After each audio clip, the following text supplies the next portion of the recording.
সকলকে শুভ বিপদনাশিনী পূজার অনেক অনেক শুভেচ্ছা। তো প্রতি বছরই এটা হয়, আষাঢ় মাসে শুক্লপক্ষতে এই বিপদনাশিনী পূজাটা হয়।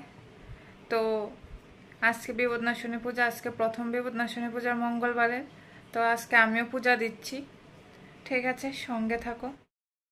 দেখো সব আয়োজন, যেগুলা বাসনপত্র সব ধুয়ে রেখে দিয়েছি, ফল প্রসাদী, ফুল, বেলপাতা, দুব্বা সবই কিন্তু এনে রাখা হয়েছে। এখন আয়োজন করে নেব। তো এখানে আমি আসন পেতে নিয়েছি আর একটু ছোট্ট করে একটা ডেকোরেশন করেছি। আর এখন আমি মায়ের ছবিটা বসিয়ে দেব, বিপদনাশিনী মায়ের এই যে ছবিটা এখানে বসিয়ে দিলাম, তার সাথে পাঁচালিটা দিয়ে দিলাম। তো আজকে বিপদনাশিনী পূজাতে আমি আমার নিষ্ঠা সহকারে পূজা করব। তো যতটুকু পারবো মা যেন সন্তুষ্ট হন সেই চেষ্টা করব। জানি না মা আমার পূজাতে সন্তুষ্ট হবে কিনা, তবে আমি আমার চেষ্টা অবশ্যই করব। তো এখন আমি ঘরটা আগে আমি তৈরি করে নিচ্ছি। মাকে তো আগে প্রথমে আমি আসনে বসিয়ে দিয়েছিলাম, এখন আমি ঘরটাকে সাজিয়ে নিচ্ছি। তো ঘটে সিঁদুরের ফুটা দিয়ে দিলাম, তারপরে আম পাতাগুলোতেও সিঁদুরের ফুটা দিয়ে দিয়েছি। এখন আমি একটা পানের উপরও সিঁদুরের ফুটা লাগিয়ে তার উপরে এখন আমি দিয়ে দেব একটা সুপারিটার উপরেও কিন্তু একটু সিঁদুরের ফুটা দিয়ে দিলাম। এখন বেলপাতা, 5টা বেলপাতা দিয়ে দিয়েছি, দুব্বা দিয়ে দিয়েছি, আর এখন ফুল দিয়ে দিচ্ছি। ফুল দিয়ে ঘরটাকে আমি সুন্দর মতো সাজিয়ে নেব। বিপদনাশিনী পূজাতে তো লাল ফুল অবশ্যই লাগে। তো এখন মায়ের আসনেও কিন্তু আমি প্রথমে বেলপাতা, দুব্বা, তারপরে ফুল দিয়ে মায়ের চরণে আমি নিবেদন করছি। প্রতি বছরে আষাঢ় মাসের শুক্লপক্ষের তৃতীয়া তিথিতেই এই বিপদনাশিনী পূজা করা হয়, মঙ্গলবার ও শনিবারে। তো বছরও কিন্তু আষাঢ় মাসের প্রথম মঙ্গলবারের পূজাটাই আমি করছি। তো মায়ের আসন কিন্তু আমার সাজানো হয়ে গেছে, ফুল, বেলপাতা, দুব্বা দিয়ে খুব সুন্দর করে সাজিয়ে নিয়েছি। এই বিপদনাশিনী পূজাতে 13 রকমের ফুল, 13 রকমের ফল, 13 ঘাটের লাল সুতো দিতে হয়। তো এখন আমি কলা পাতাটাতে এখন মঙ্গল চিহ্ন আমি এঁকে নেব। 2 সাইডে আঁকতে হয়, তো প্রথম আমি এক সাইডে এই মঙ্গল চিহ্নটা এঁকে নিচ্ছি।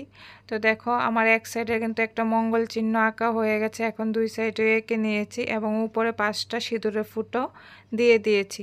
পান সুপারি দিতে হয়, 13টা পান, 13টা সুপারি দিতে হয়। তা দিয়ে আমার সাজানো হয়ে গেছে। কলা পাতার উপরে সব বেলপাতা, দুব্বা, তারপর ফুল দিয়ে আমি সাজিয়ে নিয়েছি। আমার ঘরটাও কিন্তু সাজানো হয়ে গেছে। এখানে তেল, সিঁদুর, পান, লাল সুতা আর দক্ষিণা সবই কিন্তু আমি সাজিয়ে রেখেছি। আর বিপদনাশিনী পূজাতে কিন্তু তেল, সিঁদুর এটা কিন্তু অবশ্যই লাগে। তার জন্য দেখো আমি কিন্তু তেল, সিঁদুর নিয়ে নিয়েছি। তো মায়ের আসনের পূজা মোটামুটি সবই আমার হয়ে গেছে। আর এখানে আমি ভুজার জন্য চাল আর আলু রেখেছি। এখানে আমার ফলটাও বানানো হয়ে গেছে, ফল প্রসাদ বানানো হয়ে গেছে। এখন আমি কিছুক্ষণের মধ্যে পূজাটা দিয়ে দেব। ঘরটা বসিয়ে নেব। এই যে ঘর,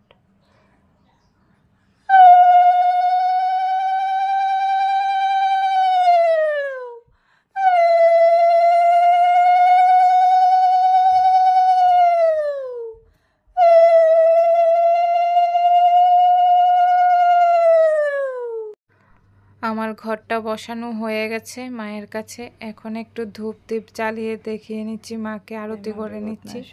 এখন একটু উসুলকা দিয়ে মায়ের চরণে বেলপাতা, ফুল দিয়ে দিলাম আর ধূপ দিয়েও একটু আরতি করে নিচ্ছি।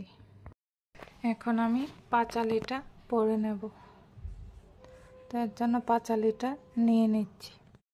পাঁচালি পরার সময় অবশ্যই দুব্বা হাতে নিয়ে নিতে হয়। শ্রী শ্রী বিপত্তারিণী ব্রত কথা।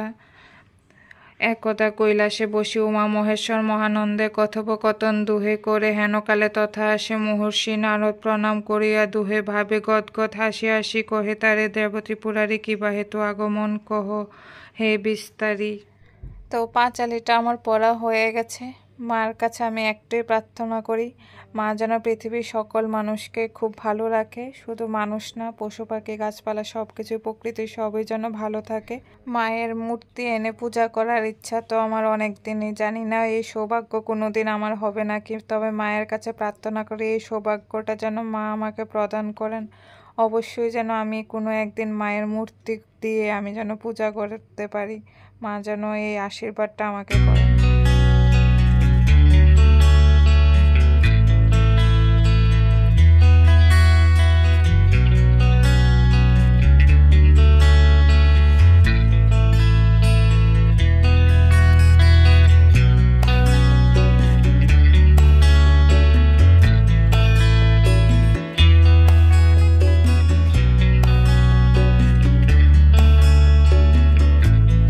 তো আমার বিপদনাশিনী মায়ের পাঁচালী পড়াও সম্পূর্ণ হলো এবং পূজাও সম্পূর্ণ হলো।